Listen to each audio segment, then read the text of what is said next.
I will discuss the important fact about fundamental trading in stocks. Fundamental trading in a stock is a method where a trader focuses on a company's specific events to determine which stock to buy and when to buy it.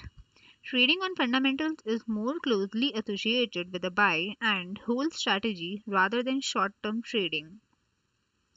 There are, however, specific instances where trading on fundamentals can generate substantial profits in a short period. Fundamental trading Fundamentals trade companies based on fundamental analysis.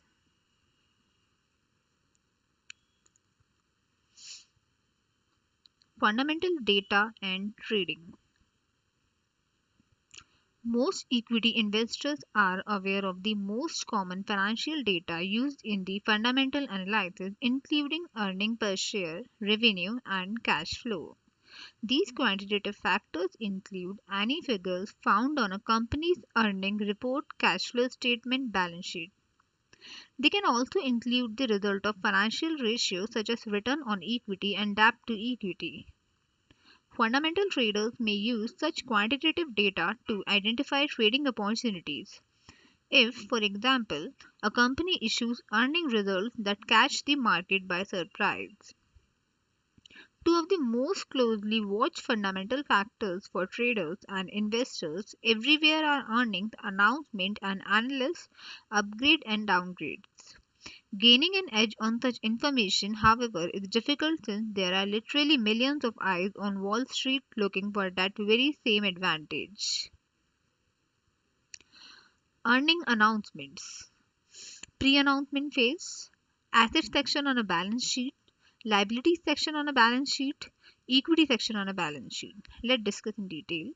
Fundamental analysis is the process of studying the financial and economic health of a security or a company in order to make informed investment decision making. This involves an in-depth and thorough examination of the accounting books and interpreting the result. This involves looking at and analyzing the financial statement of a company. Every quarter, companies announce their financial statement for the period. These are important documents to get idea about the financial health of a company. And also the most important component of earnings announcement is the pre-announcement phase. The time when a company issues a statement starting whether it will meet, exceed, or fall to meet earning expectations. Trades often occur immediately after such an announcement because a short term momentum opportunity will likely be available. The balance sheet, otherwise known as the statement of financial position, shows the financial standing of a company. It is a snapshot of in a time of a company's financial health. This financial statement is organized into three sections, including assets, liabilities, and equity. Asset section on a balance sheet. The asset section on a balance sheet include the totals of all types of assets. Assets are the property and items that a company owns. There are three main types of assets. They include current assets, fixed assets, and intangible assets. Current assets are cash and other assets that can easily be converted into cash within a year. Current assets include cash equivalents, marketable securities, inventory, accounts receivable, and other liquid assets. Fixed assets are property, plant, and equipment that cannot be easily liquidated or sold. Intangible assets are not a physical item such as a patent, goodwill, company recognition, trademark, copyright, and other similar things. Next, liability section on a balance sheet. Liabilities are debt and obligations a company owns to its creditors and customers. Every company incurs liabilities at one point of its operations. They can be broken down into a current liabilities and long-term liabilities. Current liabilities are those debts and obligations which are due within a year. Examples include accounts payable, customer deposits, interest payable, the current due portion of a long-term debt, and other short-term debt. Whereas long-term liabilities are those that are due after 1 year. They include multi-year loans, bonds payable, deferred revenue, pension obligations, mortgages, and other long-term debt. The important thing to remember for a company health analysis is that the company should be able to meet its short-term and a long-term obligation in a timely manner. If a company is unable to meet their obligations, it has a risk of becoming insolvent and could go bankrupt. Next, equity section on a balance sheet.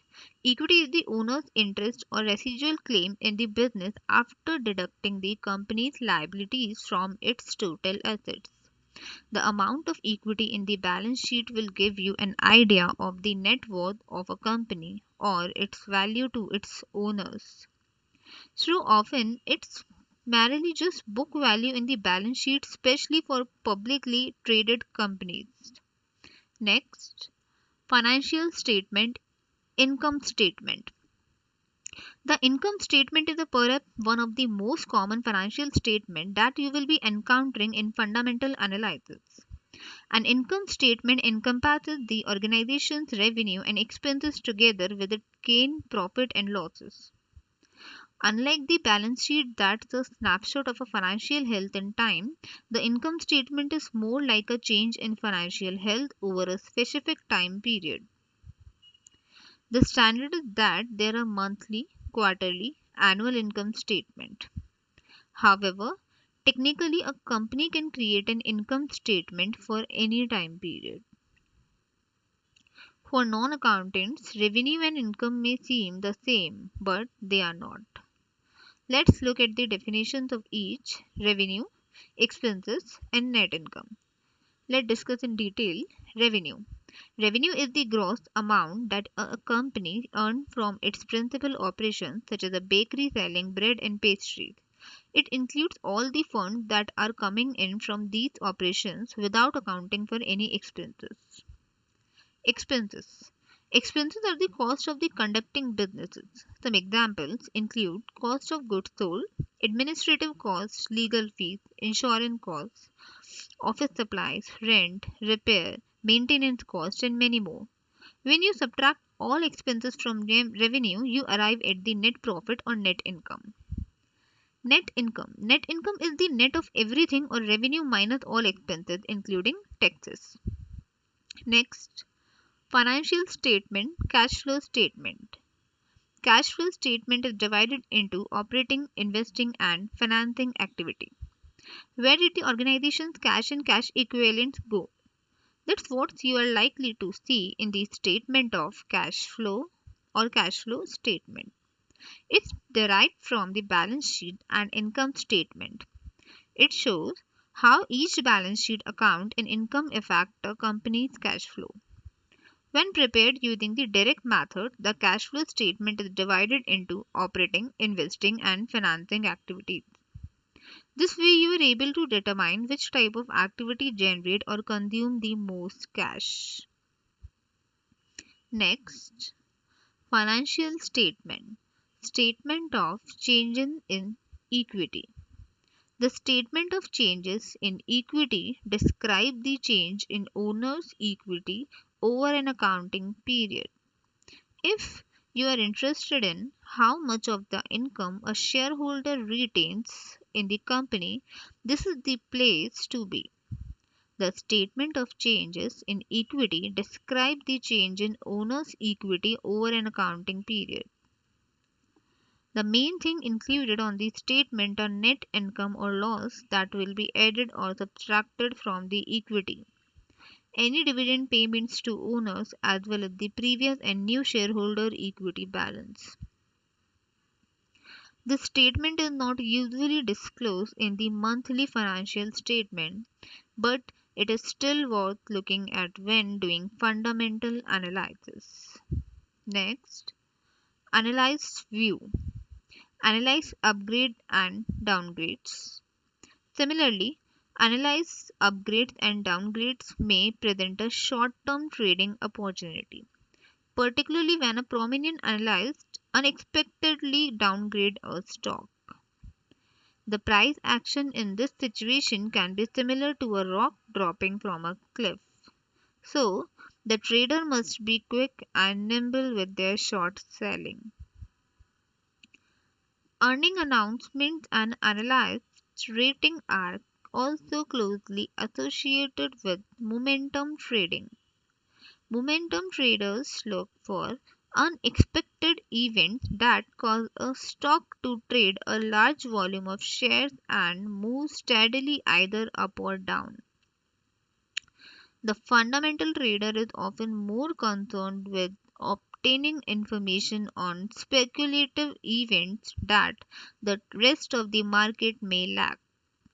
To stay one step ahead of the market, astute traders can often use their knowledge of historical trading patterns that occur during the advent of stock split, acquisitions, takeovers, and reorganizations.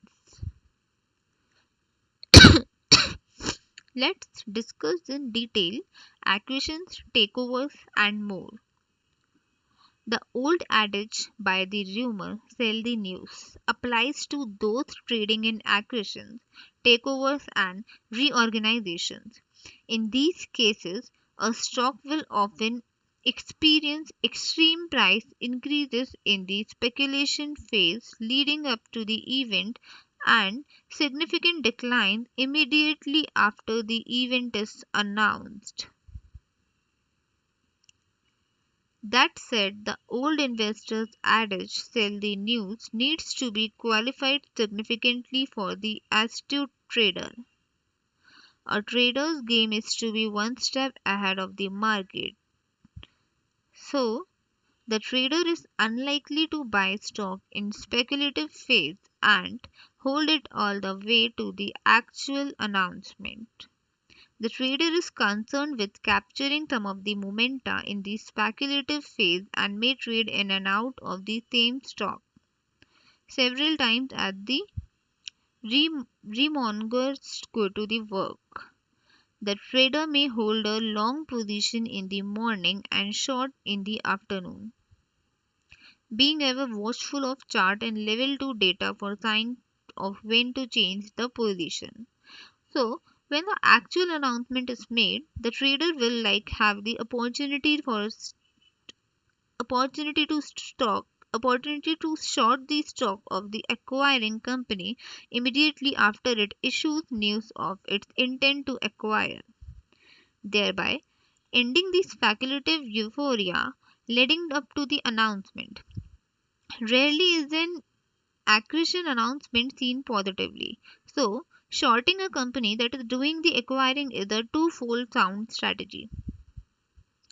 By contrast, a corporate reorganization is likely to be viewed positively if it was not anticipated by the market and if the stock had already been on a long term slide due to the internal corporate troubles. If a board of directors suddenly outs up an unpopular CEO, for example, a stock may exhibit short term upward movement in celebration of the news.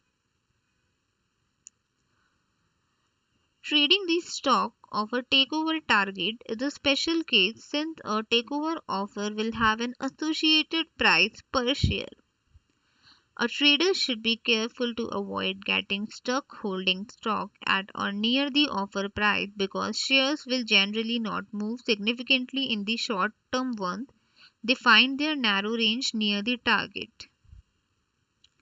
Particularly in the case of a rumored takeover, the best trading opportunities will be in the speculative phase or the period when a rumored price per share for the takeover often will drive actual price movement. Rumor and speculation are risky trading propositions, particularly in the case of acquisitions, takeovers, and reorganizations. These events create extreme stock price volatility. So, however, because of the potential for rapid price movement, these events also potentially serve as the most lucrative fundamental trading opportunities available. So that's it for today, friends. Thank you. Bye bye. Take care.